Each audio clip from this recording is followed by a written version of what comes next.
one does not simply buy any random mouse in 2021. Do you go with Razer, Logitech, Zowie, SteelSeries, or some custom designer hype beast nonsense that looks like it was made for a 14-year-old Fortnite-obsessed Thor? Do I want wired or wireless? Oh, and don't forget side buttons. You need side buttons. And why in the holy hell do they have all of these, well, holes in them? Well, the answer to all of these questions might be simpler than you think. A few years ago, Logitech set out to create the perfect mouse. A product that, no matter what esport you play, would sit atop all other gaming mice. And for the most part, they succeeded. The G Pro has become maybe the most ubiquitous gaming peripheral in the world. But it's not perfect. Its staggering price point and alleged propensity for double-clicking make it not only the most popular mouse out there, but also the most enigmatic. And that begs the ultimate question. Is it worth it?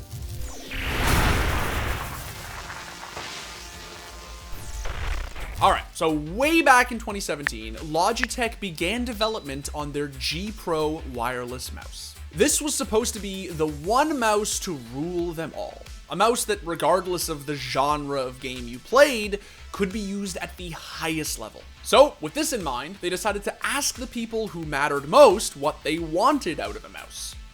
The pros. The Pro wireless gaming mouse is a huge innovation for us. It's the first time we've made a Pro product from the ground up, starting from nothing. We worked with the pros, said we had over 50 pros that we worked with, and we started with the question, what do you want in a Pro wireless gaming mouse? Players from FPS games and even MOBAs united to give Logitech some feedback to help with the design process of the mouse. And at the top of everyone's list was latency. Before the development process of any of Logitech's G series mice, it wasn't really a secret that wireless mice weren't really an upgrade from wired per se. Mostly because they didn't really work very well. For years, wireless mice were plagued by latency issues and nobody wanted to use them for gaming. If you're playing games at the highest level of competition, there's no way in hell you want a laggy mouse. Pro players just couldn't trust them. So, to combat this issue, Logitech developed lightspeed. Lightspeed as a technology has fundamentally changed the game in terms of what is possible on the Pro stage. Now, Logitech claimed that their new lightspeed technology offered a 1 millisecond response time, a speed so fast that it could potentially be more responsive than some wired mice. Now, some people were skeptical of this, naturally, but as it turns out, Logitech wasn't kidding. Tech review channels like Linus Tech Tips were pretty quick to confirm that gaming mice using lightspeed do in fact respond faster than some wired mice. And although they weren't able to physically test the transmission time, they did confirm that there is no noticeable difference between a wired mouse and a mouse using Logitech's wireless lightspeed technology. What we can take away from our experiment is that at least for Logitech, we have validated their position that anyone who claims to be able to tell the difference between their wired and wireless mice is either imagining it or full of shit. And that is all that the world of esports needed to hear. Not to mention the fact that according to Logitech, the G Pro boasted 48 hours of battery life with the RGB lighting on and 60 hours with the lighting off, and that you could charge it back to full in just 2 hours. So with all of this good stuff to say about the G Pro and its performance, it begs the question, why would you use anything else? Well, that's what's so interesting about mice. While this lightweight, wireless, low latency beast is impressive, it's not guaranteed to make you better at games. Mice aren't just science, there's a splash of romance to them. Over time, comfort trumps all. And for people like me who would die for their Zowie ZA11, I would rather a larger, heavier mouse with a cord strictly because it's my mouse. The G Pro might be the best for most people, but that doesn't mean it's the best for you. Now, despite the ultra low latency and tremendous battery life, what really stole the show was Logitech's brand new Hero sensor paired with the weight of the mouse. The Logitech G Pro Wireless is a medium-sized, ambidextrous mouse with modular side buttons, currently the best sensor on the market, and it only weighs about 80 grams. Hero is an incredible feat of technology. We released it first last year, about a year ago, and we've continued to improve it since then. It's the best performing sensor on the market right now. It's the most accurate sensor on the market. It's capable of speeds exceeding 400 inches per second, and it does this while consuming less power than any other sensor on the market. All right, hold up. This is starting to get a bit technical, so let me break it down for you a bit. Dimitri, what is a mouse sensor? You can think of a mouse sensor as a tiny, incredibly high-speed digital camera. The sensor takes pictures of the surface you're moving across and compares them to determine speed and direction, and it does this thousands of times a second. So, what makes the Hero sensor so great? Well, obviously Logitech's not going to give up all of the secret sauce, but here's a quick rundown. The sensor is unsurprisingly fast, able to capture well-lit and highly detailed images at pretty absurd frame rates, but it's also very power efficient, able to adjust the lighting for the sensor on a frame-by-frame basis, more responsive liftoff detection, a fully adaptive frame rate, and highly optimized power distribution to the different processing blocks. Hell, this thing is capable of capturing movement at the sub-micron level. We're talking 0.001 millimeters. Coincidentally, also the odds that Dimitri beats me in a 1v1 outside of CS or Dota. I mean, don't forget Siege, Overwatch, Valorant, pretty much any mouse and keyboard game that doesn't have anime characters in it. Wait, no, scratch that. I don't even play League, and I would still smoke you in it.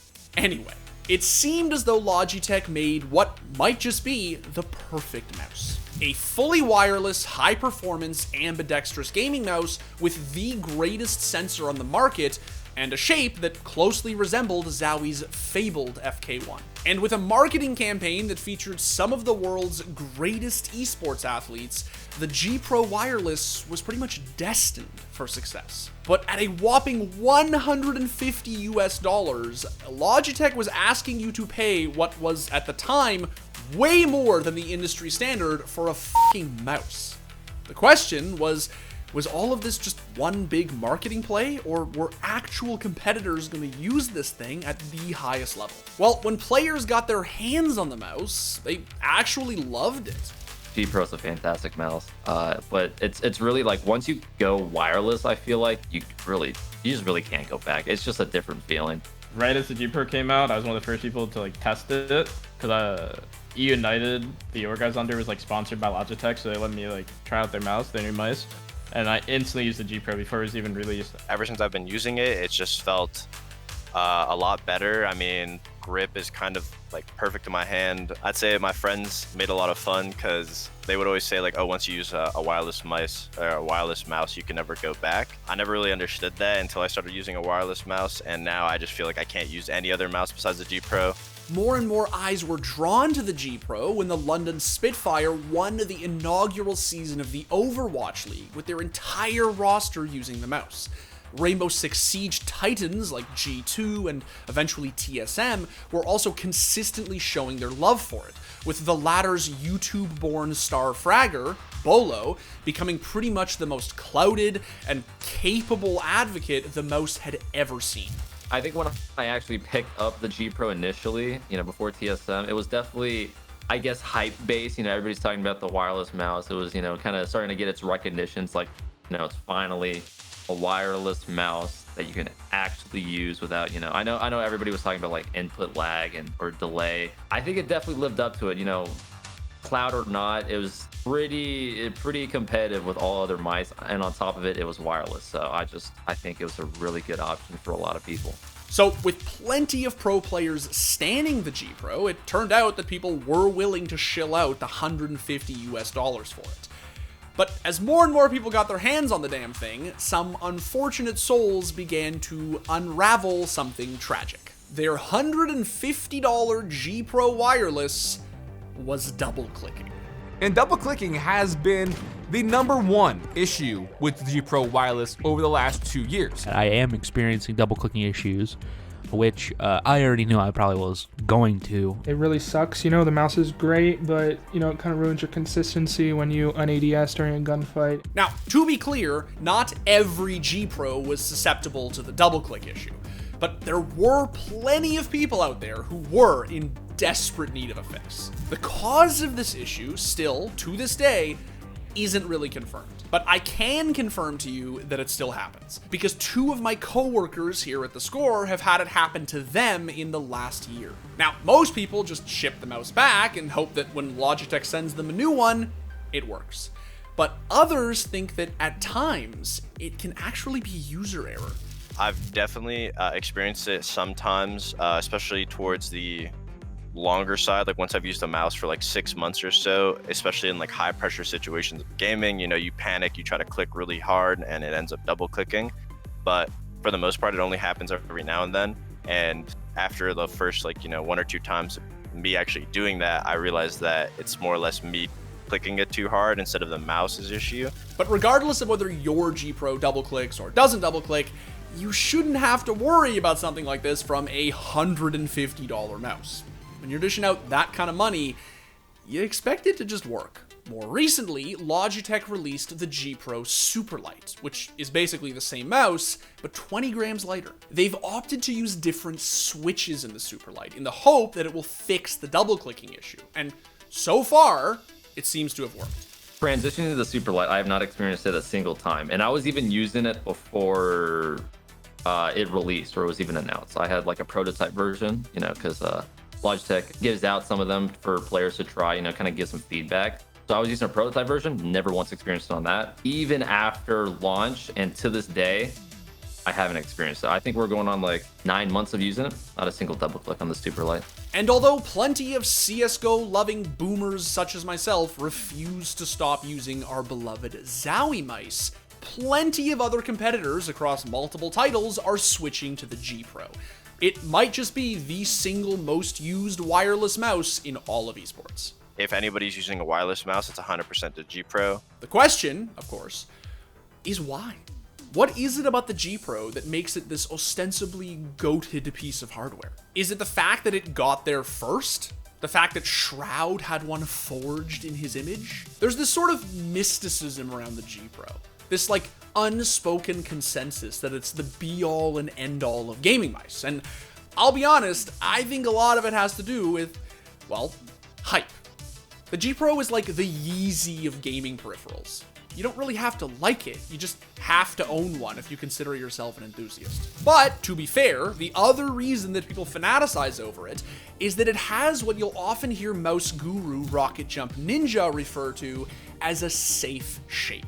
The G Pro boasts a smooth, versatile, and altogether inoffensive profile which lends itself very well to pretty much any mouse grip in any esport. Is the G Pro God's gift to gaming? Probably not. Do you need one if you want to compete at a high level? Definitely not. Is it a stellar mouse that essentially changed mouse design as we know it? Yes. And if you like it, can afford it, and it fits your hand, then buy it. Because even if I don't really get the buzz around it, I can't deny that Logitech accomplished what they initially set out to do over 3 years ago. Hell, if they made it in a larger size, which, as I see it, is the only real issue with the G Pro, I'd probably give it a go. Logitech did indeed manage to create a mouse that just about any professional can use at the highest level of just about any esport. And with plenty of big names backing both the G Pro and the G Pro Superlight, it seems fair to say that this mouse isn't going anywhere. Not to mention, what other games? Most. Everything but Halo, right? You'd beat me in Osu. Yeah. You have the weeb power. Even though I have better aim with the mouse, you do have the weeb power. Okay. You just channel that shit. What's the G Pro of controllers? Is that the Scuff? Yo, I can't wait until we do that video. Yo, think about the jokes that we're gonna get to make when we do a video about a fucking controller. Like, I'm gonna literally have no fucking idea what is happening in any of this fucking, it's gonna be great. It's gonna be so good.